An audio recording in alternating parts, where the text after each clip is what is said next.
Hello, South Africans. This morning of a great day, we thank God for giving us this opportunity. When the sun rises, kiss our face.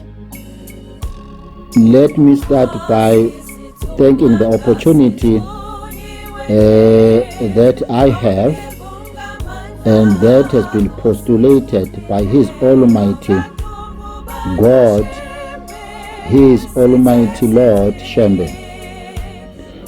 Let me start by thanking the opportunity again to all the listeners.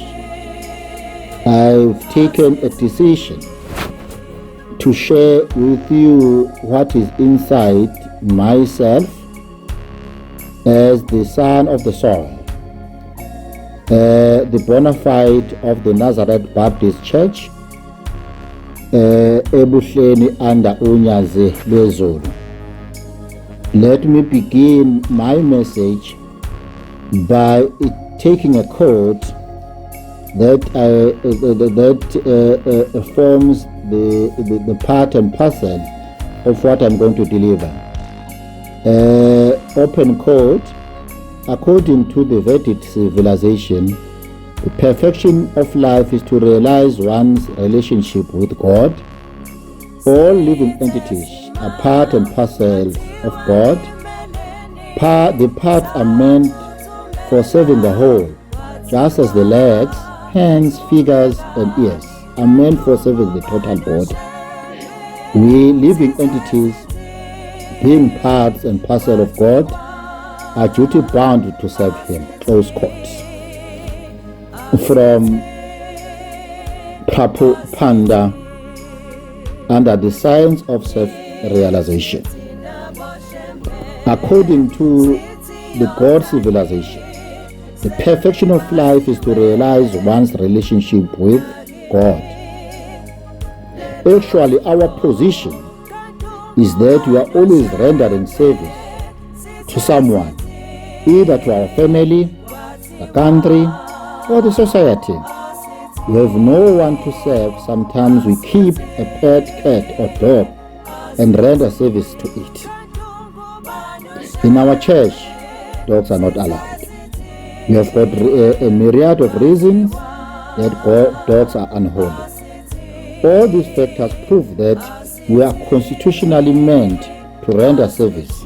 Yet, in spite of serving to the best of our ability, we are not satisfied, nor is the person to whom we are rendering the service satisfied.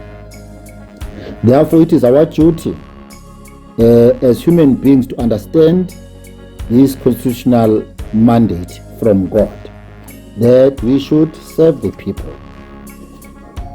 Currently, I'm serving people with knowledge.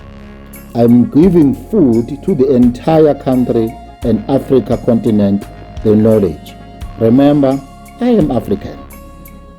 Ladies and gentlemen, I thank you very much for kindly participating in all my addresses, interviews, some that are currently undergoing under uKhozi FM. From 7:30 in the morning every Saturday, the Sabbath, which is the day of God. When this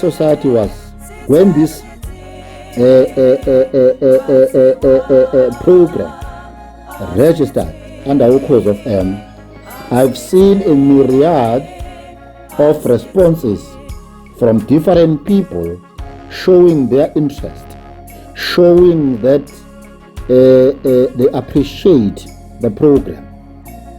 Hence, God has many dealings with His many devotees. I am one of the devotees. And according to those dealings, He is called by certain names. Since He has innumerable devotees and innumerable relations with them, He also has innumerable names. Hence, we call God Shembe in our perspective. We cannot hit on anyone's name, but the name Shembe means an attractive, God attracts everyone. That's why there are many people, there are many worshippers, there are many believers, there are many born-agains at Ebuhleni. The throng of people are of a high multitude, are of a great multitude. There are many, many, many, many. We have seen many pictures of Shembe. We see that he attracts even the cows, calves, birds, beasts, trees, plants, and even water. He is attractive to the overhead poles. He is attractive to everyone. He is attractive even to our culture.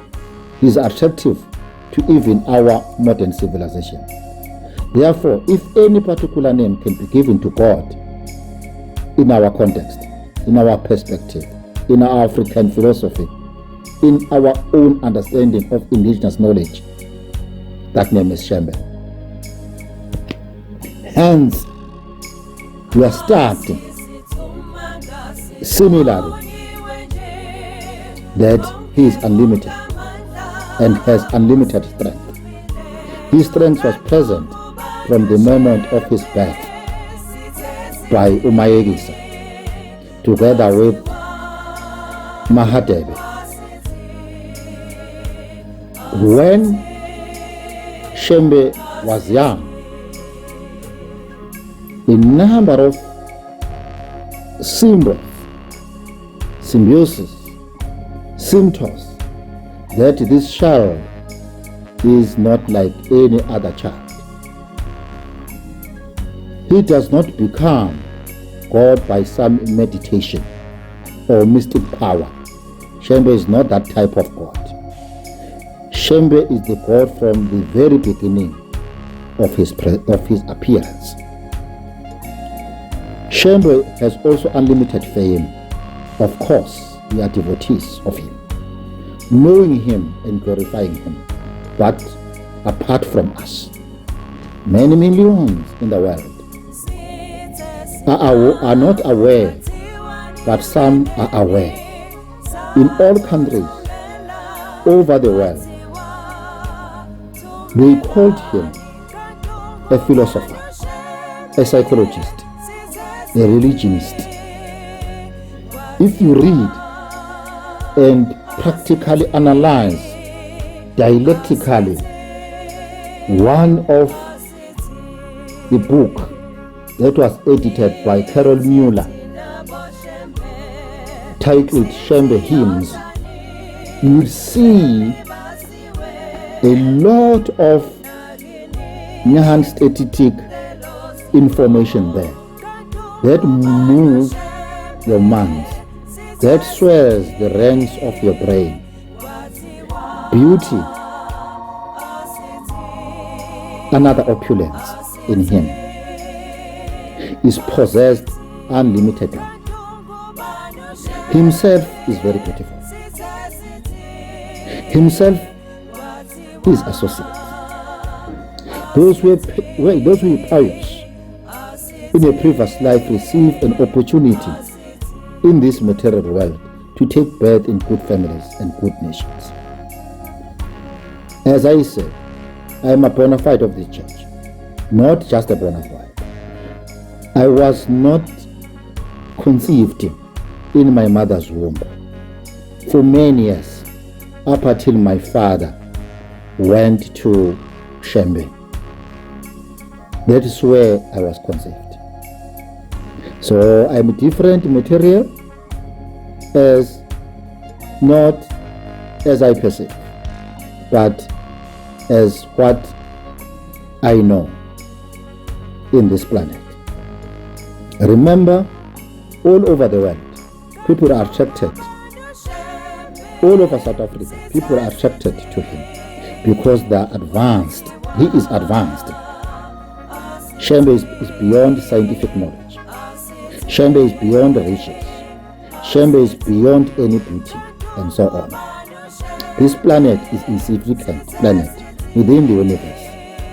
Yet he allowed us to allow our hair grown long so that we connect electromagnetically to the universe. We can just imagine then how many attractive features we possess. By this eminence, by this merciful instruction that Isaiah Shembe got at the mountain of iNyanga, he was an attractive person because of his omni-beautiness, because of his knowledge, a scientist, a philosopher of note, a knowledgeable one, from the divine sublime. There is no comparison in the world to such knowledge. God, therefore, has many names according to his activities.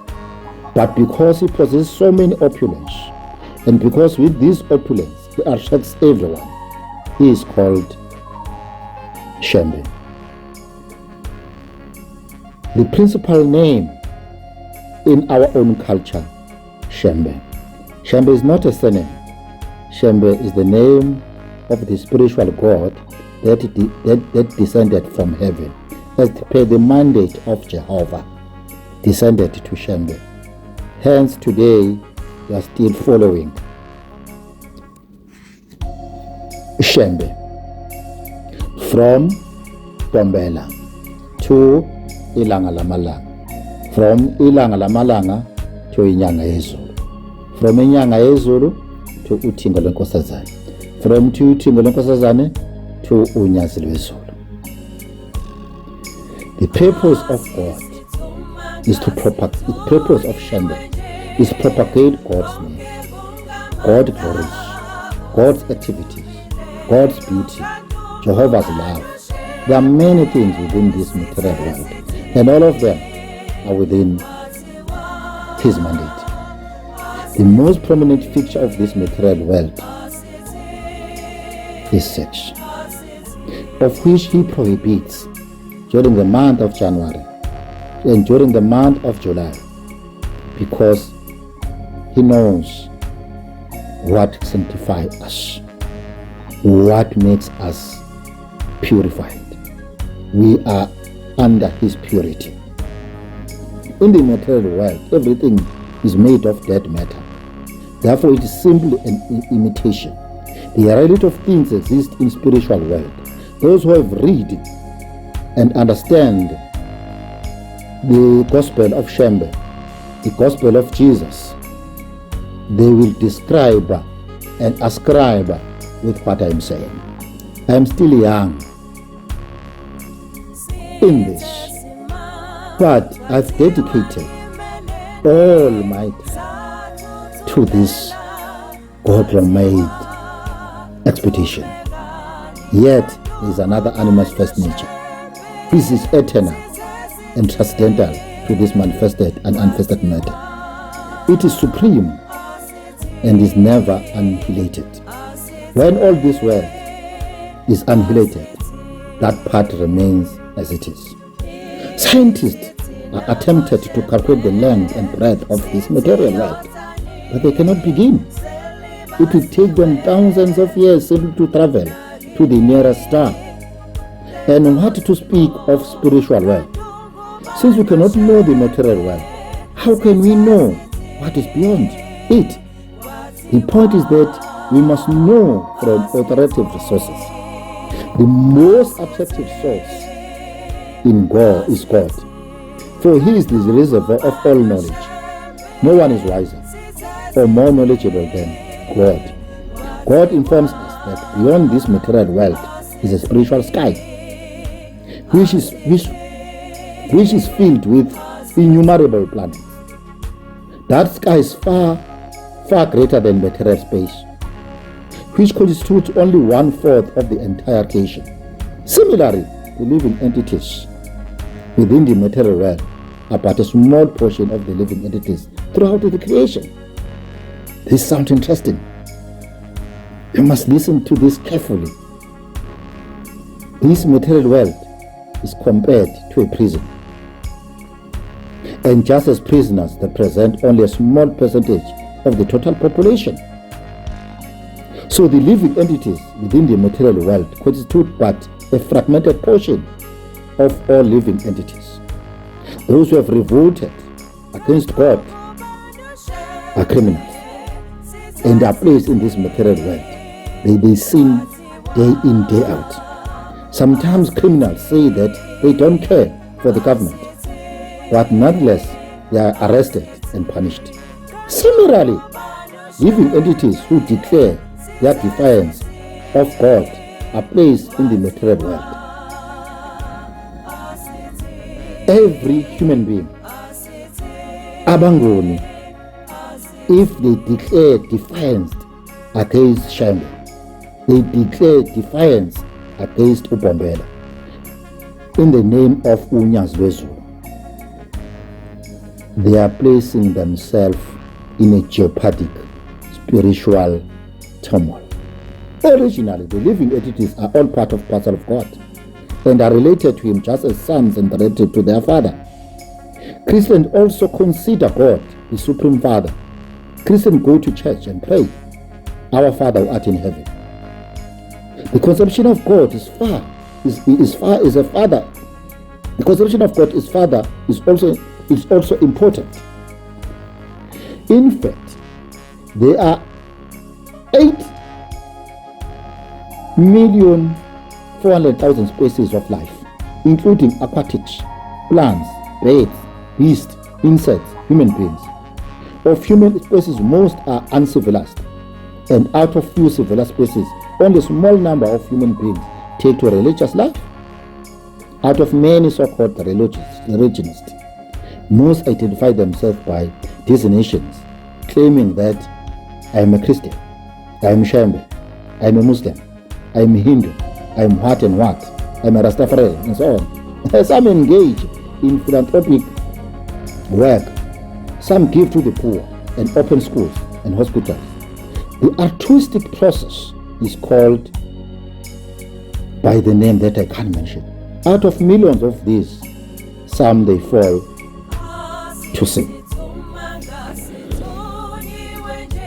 I'm about to close because of the time that does not allow me, because I'm rushing to a number of things as a servant of the people, working for our government. Because when I wake up in the morning, I don't say what government is doing for me. I ask myself, what can I do to glorify my government? As per the Bible, speculative knowledge for God will lead us nowhere. If a boy wants to know who is his father, the simple process to ask his mother. The mother will then say, "This is your father." This is the way of perfect knowledge. This is the way we follow Shembe, because Shembe is on earth. So she to us is our mother, who can tell us who is our father. Hell, of course, one may speculate about one's father, wondering if this is the man, or if that is the man, and one may wander over the whole city asking, "Are you my father? Are you my father?" The knowledge derived from such a process, however, will always remain imperfect. One will never find his father in this way. The simple process is to take the knowledge from an authority. In this case, the authority is Shembe, who is on earth and part of the God. In this case, "My dear boy," said the mother, "here is your father." That's what uNyazi is doing to us. In this way, our knowledge is perfect. Hence, we are perfect. Transcendental knowledge is similar. Our just previous speaking of a spiritual world. This spirituality is not subject to our speculation. God says, there is a spiritual world that is my headquarters, Ebukheni. In this way, you receive knowledge from God, the best authority. We may not be perfect, but our knowledge is perfect because it is received from the perfect source. In closure, because education is what remains after all we have let has been forgotten. Real advancement means knowing God. If we are lacking knowledge of God, we are not actually advanced. Many rascals deny this existence of God because if there is no God, they can continue their sinful activities. Even if they are in government, they will corrupt resources. It may be very nice for them to think that there is no God, but God will not die simply because we deny him. God is there, and his administration is there. By his orders, the sun is rising, the moon is rising, the water flows, and the ocean tides rise and fall. Thus everything functions under Jehovah's order. Since everything is going on every nice day, how can one say Jehovah is dead? There is no God, there is no Jehovah, or that God has no form. If we are firmly convinced that Jehovah and Shembe is God, therefore are worshipping him, that the process of Shembe is through your own consciousness. But you have got perfect knowledge because you have got a reservoir. That is among us. Not that it's a living organism. uNyazi is not a living organism. It's heavenly bestowed spiritual being, the part of God. Shembe is the part of the Trinity. With these few words, this message, I hope, it will trend. It will cut across all races. It will cut across all countries, continents, and the world. Africans, I love you. I'm an African. Africans, I love you. Let us all be patriotic. Let us all work hard. Let us all work industriously for the betterment of our people, and for our people to be redeemed, and for our people to worship correctly. Here I bring to you Jehovah. I bring to you his Lord, uNyazi. I am bringing you this message today. I thank you.